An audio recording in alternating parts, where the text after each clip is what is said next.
दुनिया ने बहुत ठोकर खाई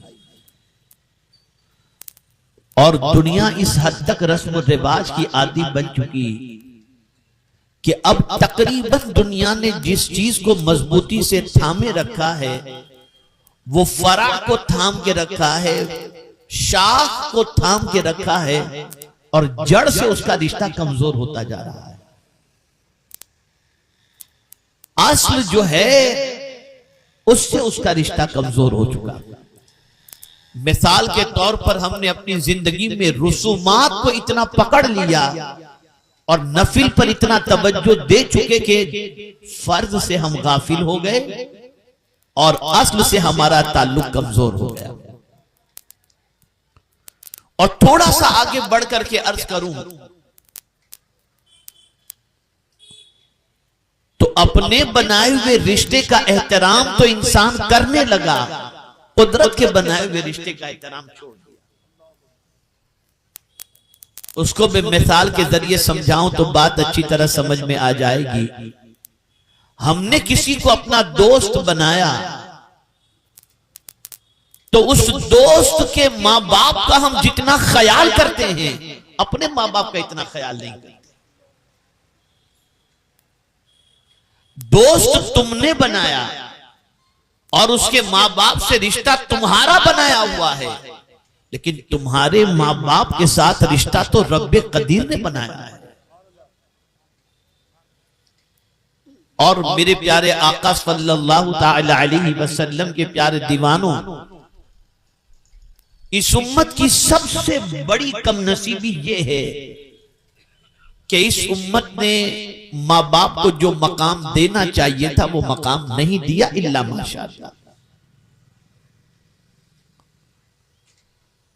और अगर मैं ये कहूं तो गलत न होगा, पूरी दुनिया मिलकर के आपके लिए बद्दुआ करे और आपके वालिदैन आपके लिए दुआ करें तो किसी की बद्दुआ का असर आप पर नहीं होगा।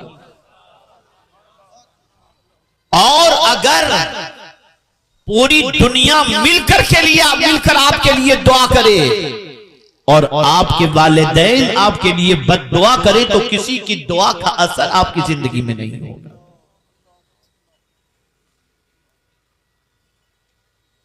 जिस किसी को जो मिला है वो मां बाप की खिदमत और उनकी दुआओं से मिला है। ये तो सच है अपनी जगह पर कि रसूल आजम सल्लल्लाहु अलैहि वसल्लम ने फरमाया अल जन्नतु तहत अक़दामिल उम्महात, कि जन्नत माओं के कदमों के नीचे है। तो ये तो अपनी जगह पर है कि मां के कदम के नीचे जन्नत है, लेकिन थोड़ा सा आगे और भी सुन लो, मां बाप की खिदमत के अंदर अल्लाह ने विलायत भी छुपा के रखी है। विलायत भी छुपा के रखी। आइए मैं आपको समझाऊं। सुल्तानुल मशाइख हजरत बायजीद बुस्तामी रहमतुल्लाह ताला अलैह बहुत छोटे थे, बिल्कुल नन्हे से थे, और उस बचपने के अंदर मां ने एक मदरसे के अंदर अपने बच्चे को दाखिला दिलवा दिया और हजरत बायजीद बुस्तामी रहमतुल्लाह ताला अलैह मदरसे में पढ़ने के लिए तशरीफ ले गए।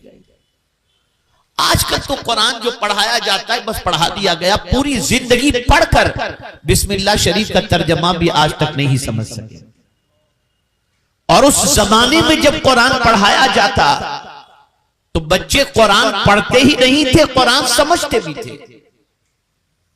बायजीद बुस्तामी अलैहिर्रहमा मामूल के मुताबिक मदरसे में गए, छोटे से थे और उस्ताद पढ़ा रहे थे। बायजीद बुस्तामी अलैहिर्रहमा कुरान शरीफ पढ़ रहे थे। पढ़ते पढ़ते इस आये करीमा पर बायजीद बुस्तामी अलैहिर्रहमा पहुंचे, अनिश्कुर ली वले वालिदै, मेरा शुक्र अदा करो और अपने मां बाप का शुक्र अदा करो। बस इतना पढ़ना था। बायजीद बुस्तामी नन्हे से बच्चे थे, कुरान शरीफ बंद किया और अपने उस्ताद गिरामी से अर्ज करते हैं कि हुजूर आप इजाजत दें तो मैं अभी घर होके थोड़ी देर में आता हूं। तो उनके उस्ताद गिरामी ने उन्हें इजाजत दी। हजरत बायजीद बुस्तामी अलैहि रहमत व रिज़वान घर पहुंचे, दरवाजे पे दस्तक दी तो देखा बायजीद बुस्तामी अलैहि रहमा की वालिदा ने कि बेवक्त बच्चा आ गया, अभी तो छुट्टी का टाइम हुआ नहीं, ये अचानक बेवक्त बच्चा कैसे आ गया। बहरहाल बायजीद बुस्तामी अलैहि रहमा की वालिदा ने दरवाजा खोला, बेटे को घर में लिया, खूब सीने से लगाया, गोद में बिठाया, पूछा बेटे क्या बात है, मदरसे की छुट्टी का वक्त नहीं हुआ, तुम बेवक्त घर पे आए हो, कोई खास बात। तो अर्ज करते हैं माँ आज मेरे उस्ताद जब कुरान पढ़ा रहे थे ना, तो इस आयत करीमा पर जब पहुंचे और जब उन्होंने पढ़ाया कि अल्लाह फरमाता है अनिश्कुर ली वले वालिदैक, मेरा शुक्र अदा करो और अपने वालिदैन का, तो मेरे दिल में आपकी मोहब्बत इतनी पैदा हुई कि मैं फौरन वहां से घर आ गया और आकर के मैं आपकी खिदमत में हाजिर हो चुका हूं। मां मुझसे आपका शुक्र अदा करने में कोई गलती या कोताही रह गई हो तो मुझे माफ कर दीजिए। कोई आपके एहसान का शुक्र अदा करने में कोई कमी रह गई हो तो मुझे माफ कर दीजिए और मेरे लिए दुआ कीजिए कि मैं आपका शुक्र सही तौर पर अदा कर सकूं। इसलिए कि जब आपका शुक्र सही तौर पर अदा नहीं कर सकता तो खुदा का शुक्र मैं कैसे अदा कर पाऊं। आपने क्या समझा है मां बाप को,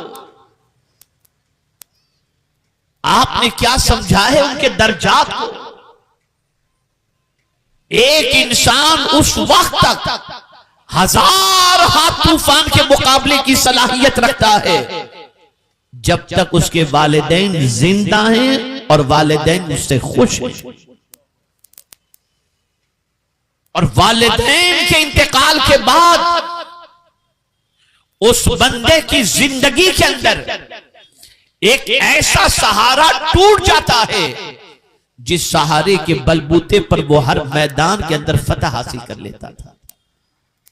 कोई ये ना समझे कि मैं आलिम हूं तो मुझे वालिदा की दुआ की जरूरत नहीं, मैं हाफिज हूं तो मुझे मां बाप की दुआ की जरूरत नहीं, मैं मालदार हूं तो मुझे मां बाप की दुआ की जरूरत नहीं, मैं मुजद्दिद हूं तो मुझे मां बाप की दुआ की जरूरत नहीं, मैं वलीये कामिल हूं तो मुझे मां बाप की दुआ की जरूरत नहीं।